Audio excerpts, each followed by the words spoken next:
안녕하세요, 작가 반지생입니다. 오늘은 오랜만에 차에서 찾아뵙는 것 같습니다. 최근에 낙찰을 하나 받아서 그 집의 명도를 하고 돌아가는 길입니다. 이번 낙찰은 순서로 하면 34번째 물건이 낙찰이 된 거예요. 30개가 이제 넘으니까 개수를 세는 건 그렇게 의미가 없다는 생각이 들고, 가끔 저한테 말씀하시는 분들이 도대체 몇 개까지 낙찰을 받을 거냐라고 질문을 하시는 분들이 종종 계셔서 몇 개까지 해야겠다라는 그런 생각은 없어요. 제가 하는 일이니까, 제가 하는 업이 부동산 경매 쪽에 몸을 담고 있으니까 숨을 쉬고 있는 동안은 입찰은 계속하고 낙찰은 받을 생각을 갖고 있습니다. 집의 개수가 많아지니까 가끔 비교하는 분들이 그러다 빌라 왕 되는 거 아니냐라고 말씀하시는 분들도 있는데, 뭐 많다면 많고 뭐 적다면 적을 수도 있을 것 같아요. 빌라 왕들 보면은 몇천 채 이렇게 갖고 있는데 몇천 채 될 때까지 할 거냐, 욕심 엄청 많은 것 같다라고 말씀하시는 분들도 있는데, 뭐 욕심이, 저도 뭐 많은 사람이겠죠.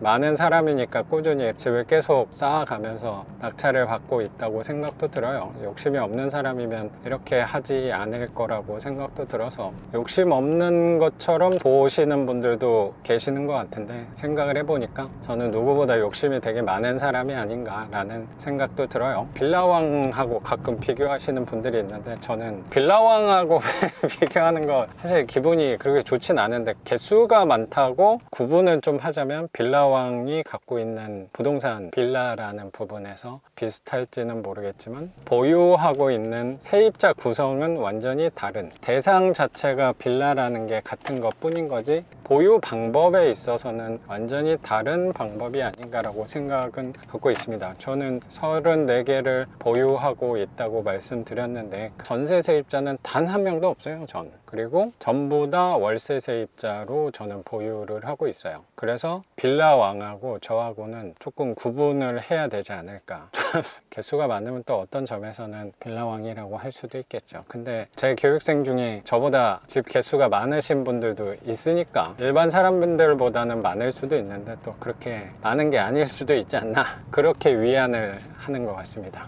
34번째 부동산은 인천에 낙찰을 받았고, 경매의 성지라는 인천에, 그리고 이번에는 지상층 빌라로 한 거고, 낙찰가는 8,300 정도의 낙찰을 받았고, 계획은 당연히 월세를 받을 계획을 갖고 있습니다. 그리고 세입자한테 명도 확인서는 오늘 잘 주고 비밀번호도 받아서 눌러봤는데, 경매 신청하신 지 거의 2년 가까이 됐던 집이더라고요. 그러다 보니까 여기 도어락에 배터리가 다 돼서, 잘 알고 계시겠지만 이렇게 배터리가 없을 때는 근처에 편의점 가서 9V 건전지를 가지고 저기 단자에다가 갖다 대면은 전원이 들어오니까 문을 여시면 될 것 같습니다. 이분은 보안을 아주 중요하게 생각하셨던 세입자분인 것 같아요. 도어락을 2개나 또 쓰고 계셔가지고, 이 집 같은 경우는 관리도 되게 잘 돼 있는 것 같아요. 연식은 2000년 초반식 빌라긴 한데 이렇게 CCTV도 설치되어 있는 게 관리는 되게 잘 되고 있는 빌라구나 라고 생각이 좀 들었습니다.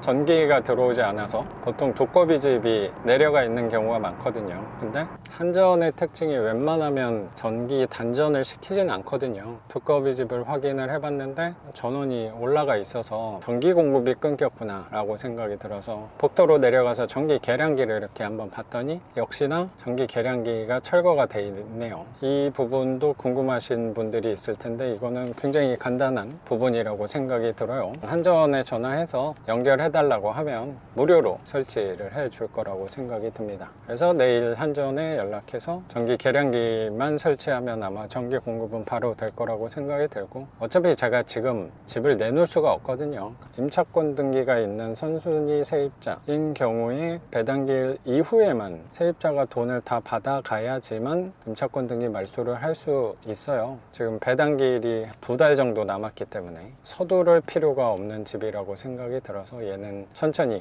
수리를 할 생각을 갖고 있습니다.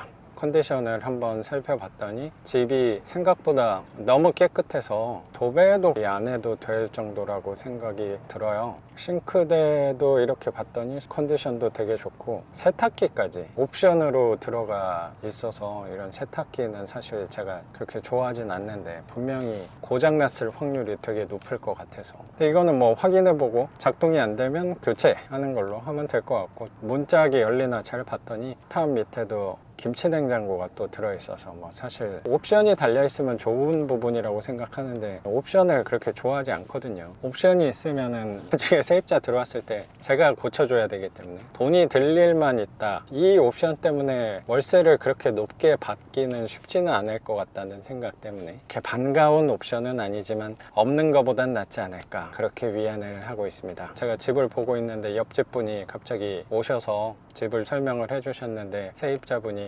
페인트랑 한번 칠을 하셨다고 하시더라고요. 그래서 생각보다 집이 너무 깨끗하고 도배도 상태가 좋고 바닥도 컨디션이 좋아서 여기는 그냥 바로 집을 내놔도 되지 않을까. 근데 임차권이기 때문에 사용 수익을 지금 할 수 없는 부분이 약간 불편하긴 한데, 이 부분은 제가 조절할 수 있는 부분은 아니니까 시간이 지나면 해결해 줄 부분이라고 생각이 듭니다. 지금은 차라리 배짱을 부려서 아예 내놓고 기다려 봐도 좋지 않을까 생각도 듭니다. 화장실 이런 데도 깨끗하고, 완전 올수리한 화장실은 아니지만 그래도 뭐 요 정도 컨디션이면 훌륭하지 않을까 생각이 좀 들고, 방 3개로 알고 제가 입찰을 하긴 했는데 하나가 점오룸이고, 여기 보니까 미닫이문 있는 방이 하나 있더라고요. 이 방 같은 경우는 이렇게 의미 없는 방이긴 한데 아예 분리된 방 하나가 더 좋긴 한데, 이 방 역시 없는 것보단 낫다. 문을 이렇게 한번 제가 닫아 보니까 문이 잘 또 닫히지 않아서 샤시도 수리를 맡겨야 될 것 같아요. 나머지 방들은 약간의 오염이 있지만 이런 부분은 신경 쓰지 말고 바로 그냥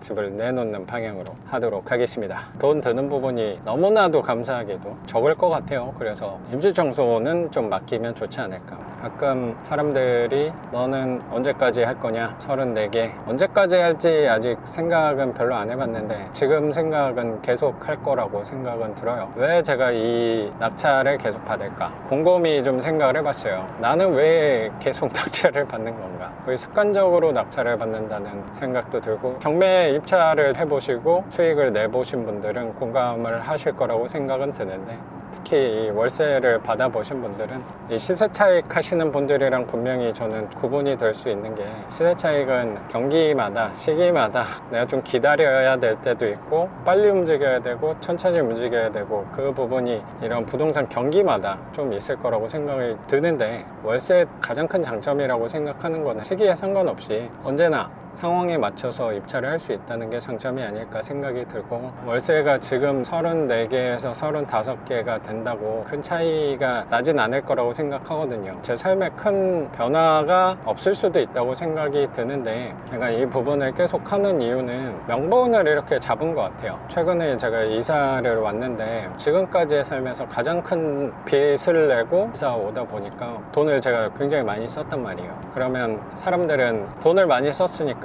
약간 소비가 좀 위축되는 경향을 보일 거라고 생각하거든요. 저도 물론 최근에 돈을 엄청 많이 썼기 때문에 좀 멈춰야지, 좀 쉬었다 해야지 라고 생각을 하고, 저희 부모님도 돈 많이 썼으니까 이제 돈 좀 모았다가 빚을 좀 갚고 하는 게 어떠냐 라고 하셨는데, 물론 그 말씀도 맞아요. 근데 저는 곰곰이 생각을 해본 게 뭐냐면, 지금까지 투자한 이유를 생각을 해보면 편하고 안정적이고 넉넉한 상황이었을 때 내가 투자를 한 것인가, 아니면 불편한 부분을 약간 보완하기 위해서 투자를 한 것인가 생각을 했을 때 월 지출 비용이 많이 커졌단 말이에요. 전보다 이자도 많이 나가고, 여기 내가 오피스텔로 왔는데 거기는 관리비도 엄청 비싸서 관리비도 더 나가고, 아이도 이제 크니까 유치원비도 조금 더 나가고, 내가 돈을 많이 썼으니까 더 투자를 해야 되는 거 아닌가 라고 생각한 것 같아요. 물론 속도는 조절해야 된다고 생각하고 너무 무리하게 욕심내지 않아야 된다고 생각은 당연히 갖고 있어요. 천천히 가야지 라고 생각은 갖고 있는데, 제가 한 이유는